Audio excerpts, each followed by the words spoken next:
இயேசுவில் இனியவர்களே, ஜில்லா அப்படின்னு ஒரு படம் உண்டு. அந்த படத்துல தந்தைக்கும் மகனுக்கும் இடையே ஒரு வாக்குவாதம் வருகிற பொழுது, தந்தை மகனை பார்த்து சொல்லுவார், என் காதுல எனக்கு என்ன பிடிக்குதோ அதைத்தான் நீ சொல்லணும். நீ சொல்றதெல்லாம் என் காதுக்குள்ள ஏறாது அப்படின்னு சொல்லுவார். இனியவர்களே, கிட்டத்தட்ட பெரும்பாலும் மனிதர்களுடைய மனநிலை அது. எது நல்லது அது நீ சொல்லக்கூடாது. எனக்கு எது பிடிக்குமோ அதைத்தான் நீ சொல்லணும். இப்போ பிள்ளைங்கள்ட்ட நீங்கள் ஒழுங்காரு, அமைதியாரு, படி, படித்தா தான் வாழ்க்கை, நல்லது எது கெட்டது எது அப்படின்னு சொன்னால் பிள்ளைங்க கேட்பாங்களா? கேட்க மாட்டாங்க. நீங்கள் அதுக்கு பிள்ளைங்கிட்ட நல்லா ஃபோனில் விளையாடு, நல்லா டிவி பாரு, நல்லா உனக்கு என்ன வேணுமோ சொல்லி நான் வாங்கி தரேன், யார் பேச்சும் கேட்காத, சந்தோஷமாக இருந்தால் கேட்பாங்க. ஏன்னா அது பிள்ளைங்களுக்கு பிடிச்சது.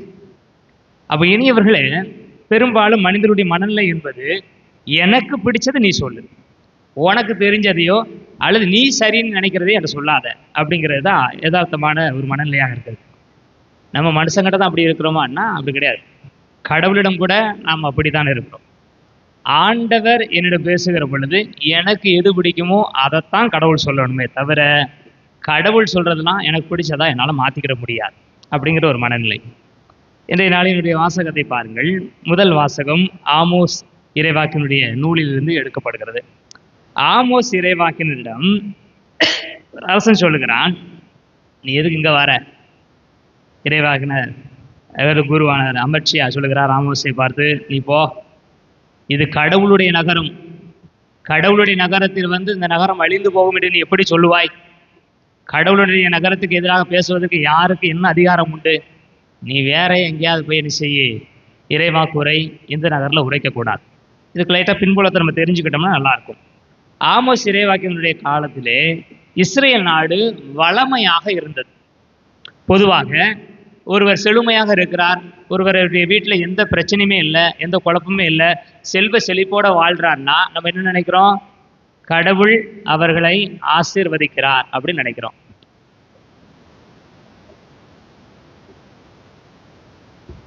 அப்ப கடவுள் அவர்களை ஆசீர்வதிக்கிறார். கடவுள் என்ன ஆசீர்வதிக்கிறதுக்கான அடையாளமா நம்ம அதை தானே பார்க்குறோம். அதுதானே பார்க்குறோம். இப்போ என் வீட்டில் வறுமையாக இருக்குது, நான் தினமும் ஜெபத்துக்கு போகிறேன் அப்படின்னா கடவுள் என்ன ஆசீர்வதிக்காருன்னு சொல்லி எத்தனை பேர் நினைப்போம்? எனக்கு எந்த குறையுமே இல்லாமல் இருந்துச்சுன்னா, எனக்கு எல்லா செல்வங்களும் நலங்களும் கிடைக்கும் என்று சொன்னால் கடவுள் என்னை ஆசீர்வதிக்கார். யதார்த்தமான சிந்தனை, எல்லாருமே அப்படிதான் யோசிச்சுக்கிட்டு இருக்கிறோம். அப்போ இஸ்ரேல் மக்களிடம் எல்லா வளமையும் இருந்தது, செழுமையும் இருந்தது, எல்லாரும் நல்லா இருந்தாங்க, சந்தோஷமா இருந்தாங்க. ஆனா ஏழை எளிய மக்களுக்கு எதுவுமே கிடைக்கல. வலியவன் வாழ்வான் அப்படிங்கிற சித்தாந்தத்தின்படி யாரிடெல்லாம் அதிகாரம் இருந்துச்சோ, யாரெல்லாம் திருட முடிந்ததோ அவர்களெல்லாம் திருடி கொண்டார்கள், ஏழை எளியவர்கள் விடப்பட்டார்கள். அப்போ ஆண்டவர் இதற்கு எதிராக இருக்கிறார் என்று சொல்லி இறைவாக்கினர் ஆமோஸ் இறைவாக்கு உரைக்கிறார்.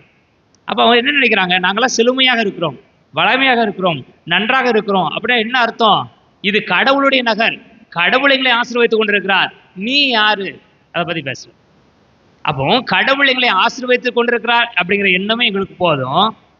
கடவுள் எங்களை தண்டிப்பார் என்றோ, கடவுளுடைய திட்டம் வேறு என்றோ நீ சொல்வது எங்களுக்கு பிடிக்கல, அதை சொல்லாத. எங்களுக்கு எது பிடிக்குமோ அதை சொல்லு. எனக்கு பிடிச்சதை நீ சொல்ல மாட்டேன்னு சொல்றியா? ரைட்டு, வீடு, வேற எங்கேயா போ, என் ஊர்ல இருக்காது. இனி இவர்களை இதே ஒரு மனநிலையை தான் நம் நற்செய்தியிலும் பார்க்கிறோம். நற்செய்தியிலே இயேசு கிறிஸ்து மக்கள் கூட்டத்தினரிடம் பேசிக் கொண்டிருக்கிறார். அப்போது முடக்குவாதமுற்றவரை ஒருவர் கொண்டு வருகிறார்கள். முடக்குவாதமுற்றவனை இயேசு குணப்படுத்தி இருந்தார்னா அது பிரச்சனை கிடையாது. முடக்குவாதமுற்றவனை பார்க்கிறாங்க, இயேசு உடனே எப்பா ஏசி போ, வீட்டுக்கு போ, உனக்கு உடம்பு சரியாயிருச்சு அப்படின்னு சொன்னார்னா அது பிரச்சனையே கிடையாது. ஆனால் இயேசு கிறிஸ்து என்ன சொல்லுகிறார்? துணிவோடு இரு, உன் பாவங்கள் மன்னிக்கப்பட்டன. இனி இவர்களே, பாவங்களை மன்னிக்க கடவுளுக்கு தான் அதிகாரம் உண்டு அப்படிங்கிறது யூதர்களுடைய பிரச்சனை கிடையாது. நோய்வாய்ப்பட்டவன் பாவி, ஒருவனுக்கு நோய் வந்திருக்கிறது என்று சொன்னால் அவன் கடவுளால் சபிக்கப்பட்டவன். கடவுளால் சபிக்கப்பட்டவனை பார்த்து ஒருத்தன் எப்படி பாவத்தை மன்னிக்கிறான், நீ நல்லா இருப்படா, அவனுக்கு கவலைப்படாதுடான்னு எப்படி சொல்ல முடியும்?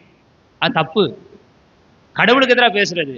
ஏன்னா பரிசேயர்களை பொறுத்தவரையில் எங்களுக்கு உடம்பு சரியில்லை, நான் இது சரியில்லாமல் போகலை, நாங்கள் நல்லா இருக்கிறோம் ஏன்னா நாங்கள் கட்டளையில் கடைபிடிக்கிறோம். நான் சமூகத்தில் நல்ல நிலைமையில இருக்கிறேன் ஏன்னா நான் நல்லா இருக்கிறேன். பாவிகள் அவர்கள் பாவிகள், ஏனென்றால் கட்டளைகளை கடைபிடிப்பதில்லை, கடவுள் தண்டிக்கிறார். நோயாளர்கள் கடவுளால் தண்டிக்கப்பட்டவர்கள், அவங்கள பார்த்து ஒருத்தர் நல்ல வார்த்தை பேசினோம்னா எங்களுக்கு எதிராக பேசுற மாதிரி, அதனால இதை பேசக்கூடாது. எனவே தான் அவர் என்ன சொல்றாங்க, இவன் யாரா, பாவங்களை மன்னிக்கிறதுக்கு இவன் யாரு, இவனுக்கு என்ன தேவையில்லாத வார்த்தை, குணமாக்கனா குணமாக்கிட்டு போ, வேற ஏதாவது பேசுனா பேசு, பொது இடத்துல என்ன பேச்சு, கடவுளுக்கு எதிராக என்ன பேச்சு அப்படின்னு சொல்லி அவர்களுக்கு எதிராக சாடுகிறார். ஆனால் இயேசு கிறிஸ்து சொல்கிறார், எது எளிது, உங்களுக்கு அது கஷ்டமா இருக்கலாம். நான் பாவங்கள் மன்னிக்கப்பட்டன என்பது உங்களுக்கு கஷ்டமா இருக்குதா, அதை விட இன்னொரு வார்த்தை பெட்டரா சொல்றேன், நீ எழுந்து போ, கடவுள் உன்னை மன்னிக்கிறார், கடவுள் உன்னை ஆசீர்வதிக்கிறார், உன்னுடைய நோய்கள் நீங்கி போகிறது. கடவுளுடைய தண்டனையால் ஒருவன் பாவத்தில் இருக்கிறான், பாவத்தில் இருப்பதனால் ஒருவன் நோய்வாய்ப்பட்டிருக்கிறான் நீ சொல்றியா, அவனுக்கு நான் ஆறுதலா பேசுறது உனக்கு பிடிக்கலையா, கடவுளுடைய திட்டம் எது நீ நினைக்கிறியோ அதுக்கு நான் ஆப்போசிட்டா உனக்கு சொல்றேன். கடவுள் உன்னை தண்டிக்கிறாரா, நான் உன்னை விடுவிக்கிறேன், போ எந்திரிச்சு போ. இப்போ யார் கடவுளுடைய தண்டனையில் இருக்கிறான், நீயா அவனா? நோய்வாய்ப்பட்டவன் இப்பொழுது சுகமாகிவிட்டான், இப்போ அவனுக்கும் உனக்கும் என்ன வித்தியாசம் இருக்குது, ஒரு வித்தியாசம் கிடையாது. அப்ப யாருமே மற்றவர்களுக்கு பிடிக்காது அப்படிங்கிறதுனால அவங்களை ஏற்புடைய வார்த்தை சொல்லணும்னு அவசியம் இல்லை. எது கடவுளுக்கு உகந்தது, எது சரியானது, எது மற்றவர்களுக்கு பயன் கொடுக்கிறது, அதை சொல்வதற்கு தயாராக இருக்க வேண்டும். ஏனென்றால் கடவுள் எல்லாருக்கும் நற்செய்தி அறிவிப்பதற்கு தான் அழைப்பு விடுத்திருக்கிறார். நாம் திருமுழுக்கிலே ஒரு 3 விதமான பணிகளை பெற்றுக்கொள்கிறோம், எல்லாருக்கும் தெரியும் அப்படிதானா? என்ன பணிகள்லாம் திருமுழுக்கில் எல்லாருக்கும் என்னென்ன பணிகள் கொடுக்குறாங்க? போதிக்கும் பணி, புனிதப்படுத்தும் பணி, வழிகாட்டுதல் பணி. அப்போ இந்த 3 பணிகளுமே கொடுக்கப்படுகிறது. அப்போ இந்த 3 பணியையும் பெற்றுக்கொள்கிற நாம், திருமுழுக்கிலே பெற்றுக்கொள்கிற நாம் எல்லா சூழ்நிலையிலும் அதை செய்ய வேண்டும். அதான் பவுல் சொல்வார், இறைவா குறை, வாய்ப்புள்ள போதும் வாய்ப்பு இல்லாத போதும் அதை செய்வதில் நீ தயாராக இரு அப்படிங்கிற கருத்தை என்ன செய்தார், சொல்லிக்கொண்டே இருக்கான். அப்போ அதிலிருந்து நாம் விடுபட வேண்டிய தேவையில்லை. மற்றவங்க என்ன சொல்லுவாங்க, அவங்களுக்கு ஏற்புடையதை சொல்கிறோமா சொல்லலையா, அவன் எப்படி எடுத்துக்குவான், அதை பற்றி நமக்கு பிரச்சனையே கிடையாது. மற்றவர்களுடைய புரிதல் தவறாக இருக்கிறதா அல்லது அவங்களுடைய புரிதல் எனக்கு எதிராக இருக்கிறதா, பிரச்சனையே கிடையாது.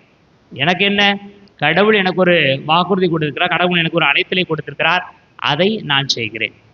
அவங்க என்னை ஏற்றுக்கிட்டாலும் சரி ஏற்றுக்கிட்டாலும் சரி, நான் அதை செய்வதில் தயாராக இருக்கிறேன், கருத்தாக இருக்கிறேன் அப்படிங்கிற மனநிலை பெற்றுக்கொள்ள வேண்டும். நமக்கு யாராவது அந்த அறிவுரை சொல்கிறாங்க, அது நமக்கு பிடிக்கலனா கூட என்ன செய்யணும், ஒருவேளை கடவுள் சொல்றதாக இருந்தால் அப்படிங்கிற மனநிலையை மட்டும் பெற்றுக்கொண்டோம்னா இது எளிதாக இருக்கும். இதுக்கு சிறந்த உதாரணம்னா தாவீது அரசரை சொல்லலாம். தாவீது அரசருக்கு ஒரு முறை அவர் பயந்து போய், தன்னுடைய மகனுக்கு பயந்து போய் நாட்டை விட்டு வெளியே போகிறார். சோகத்தோடு முகத்தை மூடிக்கொண்டு வருத்தத்தோடு போகிறார். பெரும்படை அவரோடு சென்று கொண்டிருக்கிறது. அப்பொழுது சிமையி என்கிற ஒருவன் வருகிறான். பரத்தை மகனே, இரத்த வெறியனே என்று சொல்லி தாவீது அரசனை திட்டுகிறான். கூட இருந்த படைவர்களுக்கெல்லாம் கோபம், ஒரு அரசனை பார்த்து ஒரு எளியவன் எப்படி இப்படிலாம் சொல்றது அப்படின்னு சொல்லி அவனை வெட்டி விடவா, நீங்கள் எனக்கு ஆணை மட்டும் கொடுங்க, கொன்றுதேன் அப்படின்னு சொல்லுகிற பொழுது தாவீது அரசர் சொல்வார், வேண்டாம், ஒருவேளை கடவுள் இதை சொல்ல சொல்லியிருந்தால் நான் கடவுளுக்கு எதிராக போரிட்டவனாக மாறி போகிறேன், எனவே அவனை விட்டுரு, அவனை மன்னிச்சிரு என்று சொல்கிறான். அப்போ நான் இன்னொருத்தருக்கு ஒரு நல்ல வார்த்தை சொல்கிறேன், அவன் ஏற்றுக்கடலைன்னா பரவாயில்லை, கடவுள் சொன்னதுன்னு சொல்லி நான் சொல்ல முடியும்னா, எனக்கு ஒருத்தர் நல்ல வார்த்தை சொல்கிறாரு, அது எனக்கு பிடிக்கலனா நம்ம கேட்டுக்கிடணும், ஏன்னா அது கடவுள் சொல்வதாக இருக்கணும். அப்போ இனியவர்களை இந்த ஒரு மனநிலையை பெற்றுக்கொள்வோம் என்று சொன்னால் அது ஒரு பெரிய ஆசீர்வாதமாக மாறும். அந்த ஆசீர்வாதத்தை பெற்றுக்கொள்வதற்காக தொடர்ந்து திருப்பலியிலே மன்றாடுவோம்.